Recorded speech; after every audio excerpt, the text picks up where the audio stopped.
ஏய் இந்த உண்மையில தான் தங்க இருக்கு வேமா ஆளுங்க வந்துற போறாங்க வந்தாப்பா என்னடா பண்ணிட்டு இருக்க பார்த்தா தெரியல உண்மை எழுதிட்டு இருக்கேன் ஓஹோ இத்தனை நாளா உண்மை திருடு போனது காரணம் நீதானா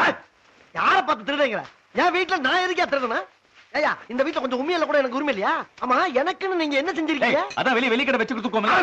ரொல்லிக்கடை எனக்கு தங்கம்னு பேரை வச்சு தங்கத்தை பூரா நீங்க சுரண்டிக்கிட்டு எனக்கு பாலா போன பழைய வழியை கையில கொடுத்து கடை வச்சு கொடுத்து ஏமாத்த பாக்குறீங்களா வாய்க்கு வந்தபடி பேசாத இது போதாது கால் குத்துற செக்ஷன் ஒன்னு கொடுத்துருக்கோம் பெரிய போர்ட் செக்ஷன் காது குத்துறதுக்கு 500 ரூபாய் தரேன் அதுல 450 குடும்பமே ஆட்டியா போட்டு எனக்கு 50 கொடுத்து செக்ஷன்ல பத்தி அப்பற செக்ஷன் என்னடாங்கறப்பா என்னடா நீ ஒட்டு வேணா உறவு வேணா பேசாம சொத்த பிரியா சொத்தா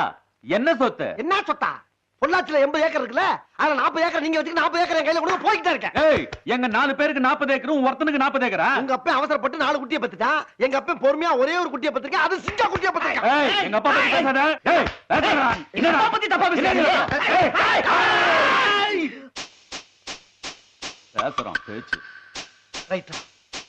ஒரு கை உண்மையில கடை ஒண்ணு சரிங்க எல்லாரும் இவ்வளவுக்கும் காரணம் பெரியப்பா பெரியப்பா உனக்கு வைக்கிறேன்டா பெரிய ஆப்பா விட்டு போறல விட்டு போ